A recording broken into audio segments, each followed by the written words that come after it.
the mic pala. Yes, sir. So we have institutionalized everything.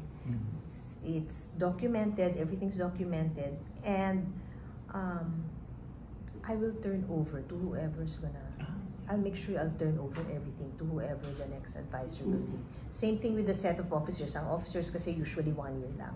And then it's up to the next advisor if she wants to have an election again. Typically you do have, but some of the advisors, they say, sige kayo na rin ulit, diba? Kasi you know na what to do.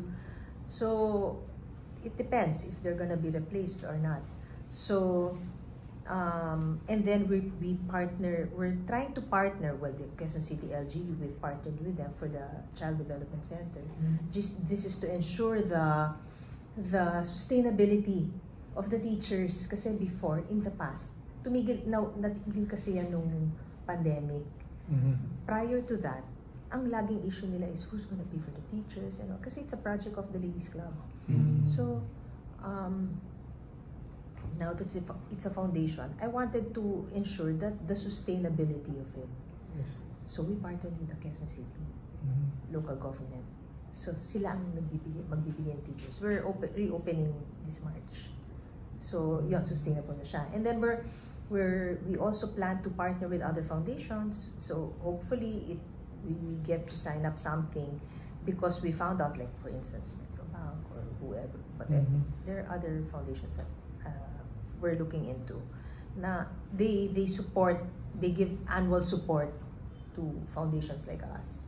So that will at least ensure the sustainability, but at least of a little budget. Kasi usually the problem is the budget.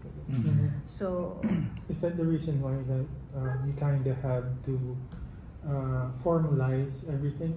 Yes. Because previously it was like just a club.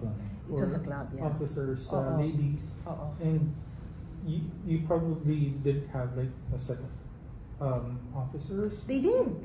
They have officers. In the past, there were officers. In fact, I was an officer also before. That's why I know how it worked.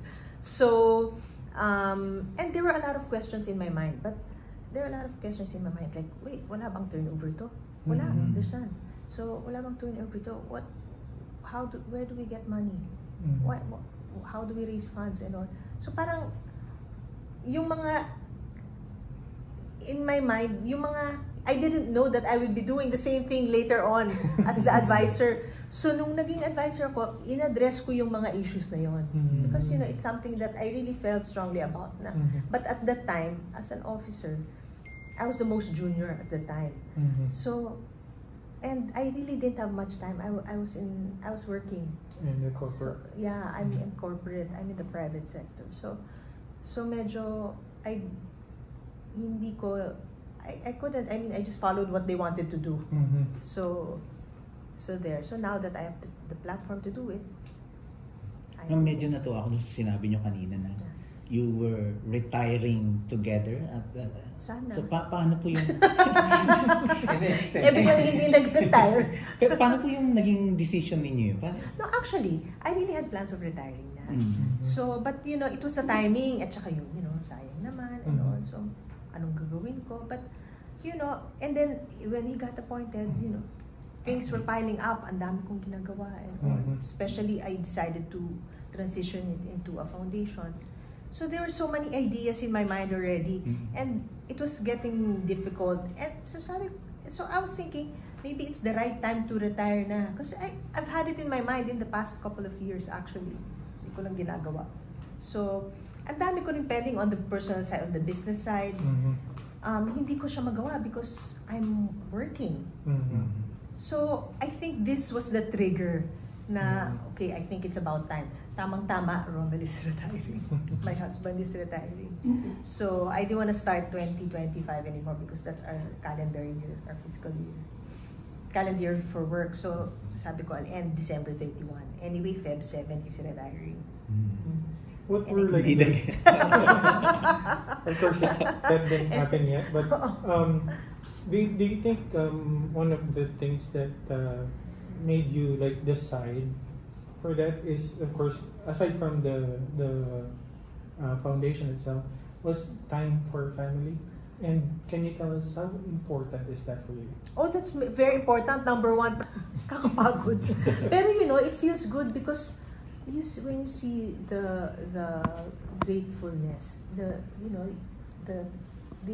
so thankful na the fact na napapansin sila.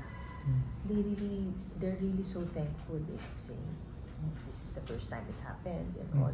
So parang nakakataba rin ng puso, no? So I want to continue it, of course, and I want to ensure that it's sustainability. So sabi ko nga, kung mag-turnover kami, it doesn't matter, you can change the name, enhance it, di ba? Yes. Kasi I'm sure they have better ideas pa. I mean, di ba? But now we're actually focusing for 2025. We just finished the regions, no? Hopefully it's just the first round. Hopefully na matuloy siya later on. We're focusing on the NSUs naman. The national, I forgot what the NSUs are. Those are the different divisions, units, support units. Most of them are here in Crame. Some are in Laguna. So dito lang, at least dito na lang. So we'll do that also for them. We'll identify. We've actually asked for this already from Health Service to identify the critical sick. What are the first initial reaction ng mga recipients ng lab? They're very thankful. As in, tuwang-tuwa. Laging nila sinasabi, first time talaga nangyari ito. So they're very thankful. Although the PNP has support din naman for them. I mean, it, of course, pag kami sakit, meron din, but it's never enough eh. Even after our help, it's not enough. Ang majority of their sicknesses, even my husband got surprised. Kanya pala kadami ang may sakit na cancer at saka chronic kidney disease. Yung mga nagda-dialysis, ang dami. Ang dami. So, nung it's over 400, almost 500 ang naabutan namin across the country. That's across the country. And one of the projects that we noted was some sort of like a sustainable soap making. Yeah.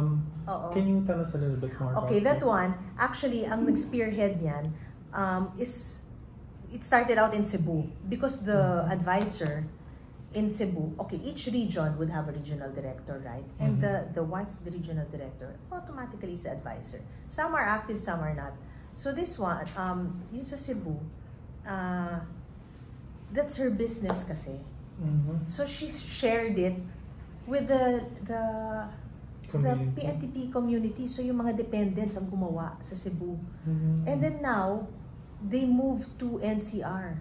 So they're doing the same thing in NCR. So which is nice kasi sabi ko, make it sustainable, supply to the offices and then do a refilling station.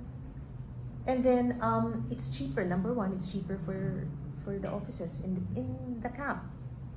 And then it's earnings for them, di ba? So sabi ko nga, why don't we, I invited actually them for Women's Month kasi mga babae to do a workshop for the street cleaners here in Crame. Para sila yung gumawa and then supply the offices here in the PNP. I mean, it's a win-win situation. The street cleaners earn. These are working. Most of them have been working here in Crame for years. And this is a little bit skills based, so you teach. It's very easy, yeah. And it's very easy because I did it eh. They made us do it when we visited Cebu the first time. I did it. You just mix it. Meron ng kit. So my plan is to give them the kits so they can start. May mix mo lang. And then yung soap, I don't know. I think there's a mold. But most of them are liquid eh. So liquid detergent, hand soap, body wash. So there. So who's like the target? Again, these are gonna be the dependents of PNP personnel. Yung sa Cebu, dependents ang gumagawa. So it's their earnings. So it's for their livelihood. Dito sa Crame, what my plan is, not the dependents, the street cleaners of. So these are sa PNP rin, di ba? So the street cleaners of the camp. So they have something to do when they're not cleaning. They don't naman clean all day. So when they're not cleaning, they can do that. So it's livelihood for them as well. So that's for them. But instead of just giving them money, Yeah, right. teach them how to